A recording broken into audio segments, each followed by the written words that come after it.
Shabbat Shalom. Shabbat Shalom. Several weeks ago, I was reading an article about anti-Semitism in one of the mainstream websites about the rise in anti-Semitism and everything that's been happening.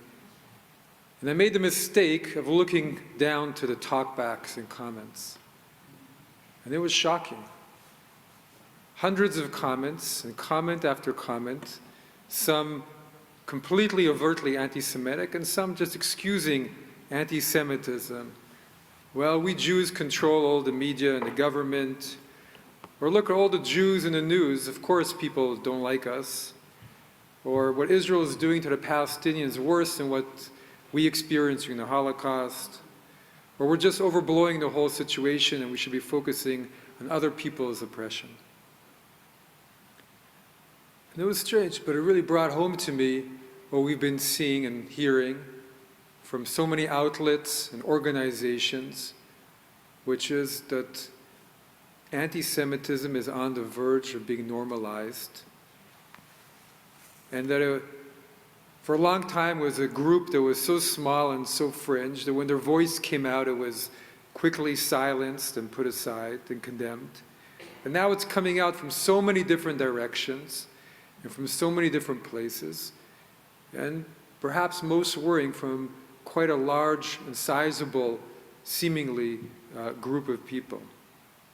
Just last week, there was a report on hate crimes that was released by the FBI, and the ADL responded and actually condemned the FBI report, because the FBI report already showed a huge rise and showed that there are more anti-Semitic hate crimes than any other group.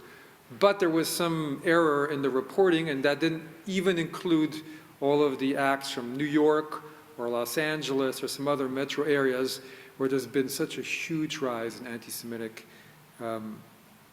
attacks, especially in New York.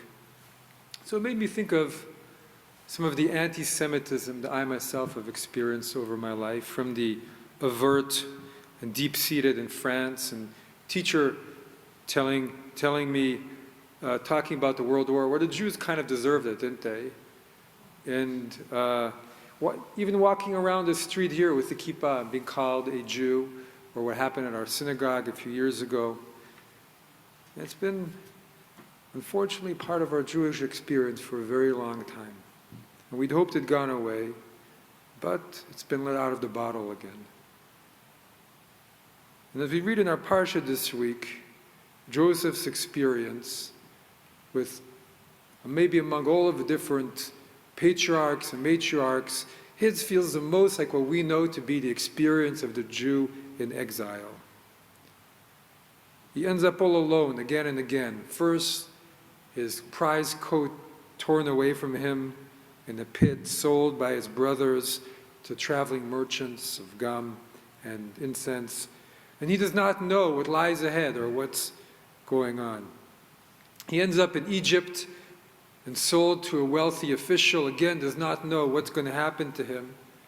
But with God's blessing, the God of his fathers and the God of his mothers, he rises to become the most important helper, servant in the man's home, directing all the activities, trusted with all the running of the household.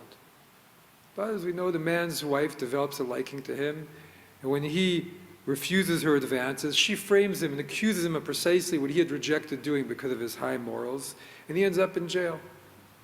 And then in jail, his character again shines and makes him rise to become the most trusted of all the prisoners, and the overseers put him again in a position of responsibility, seeing his qualities. And then there's two political prisoners who know that Joseph has a mysterious ability to interpret dreams, and they call him over. And he is always, with intellectual sincerity, with spiritual sincerity, interprets the dreams for them. When one of them is then released back to Pharaoh's court, he forgets about Joseph. But Joseph's fate has not yet been sealed. And this story of Joseph was so striking in its moral uprightness, in his self-belief, in his resilience, in his success against all odds, his moral qualities, but at the same time being the receiver of so much ill treatment, of the worst behavior of humankind, uprooting and destroying his life again and again. It's really painful to hear because it feels so close, so familiar to what we've undergone through so long of our history. And then when we see it come out, we read those talkbacks and we see so many, and we think, here we go again. There's a people whose fate is so distinct. This is what Haman said about us when he was arguing with Achashverosh in the story of Purim, trying to seal the edict to destroy all of us. And yet there is also another side to the story of Joseph, a different side. In Joseph's story, well, we know he has his enemies. First his brothers, and his slave traders, and his master's wife. But he's also recognized over and over for his gifts by the master Potiphar, by the jailer. And even more, it's astounding how many people really see him for who he is, and like him, and become his friend. And his friends ultimately are even more powerful than his enemies, because finally Pharaoh himself has a dream, and his minister finally remembers the Hebrew prisoner and invites him to come interpret the dream. And Pharaoh likes Joseph's interpretation of his dream so much, it feels so true and divinely inspired, that he doesn't throw Joseph back in jail, which he could have, or released him and said, well done, but he befriends him. He makes him second in command. And he says, you'll be as a father to me and to Egypt. And he gives him wealth and a wife and freedom, religious freedom, freedom to bring all of his family down to Egypt and give them the choicest lands. And so, of course, on one hand, this is the hand of God working. And behind the scenes, holding Joseph in all those dark moments and moving all the pieces. Even in those dark moments when he was in jail in the pit, facing his master's wife's advances, and orchestrating, despite all the darkness, Joseph's return to light. But even without that, Joseph finds his friends. And his friends see his worth and see the presence of God with him, become his allies.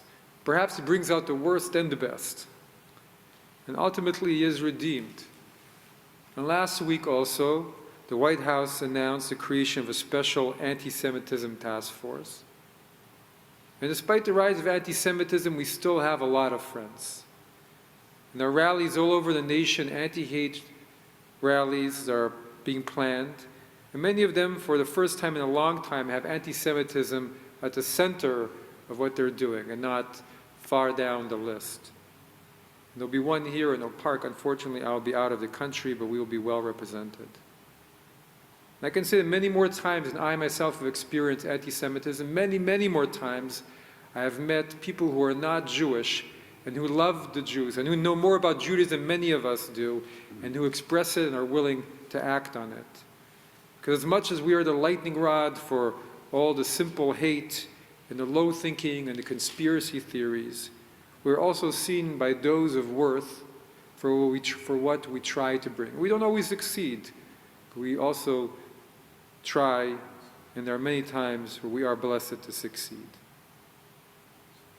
And all of those friends out there, is the promise of our Parsha, are ultimately more powerful than our enemies. And that we should know that our fate has always been unique. Couldn't you choose someone else for a change? But it's also been blessed, and we're still here, Am Yisrael Chai. And many of all of those forces that have gone against us are no longer here. May all of the forces who really do try and see us and support us be empowered to help us put the hate back in the bottle. May the tides turn. May we find the inspiration and strength to deal with whatever is to come. Shabbat Shalom.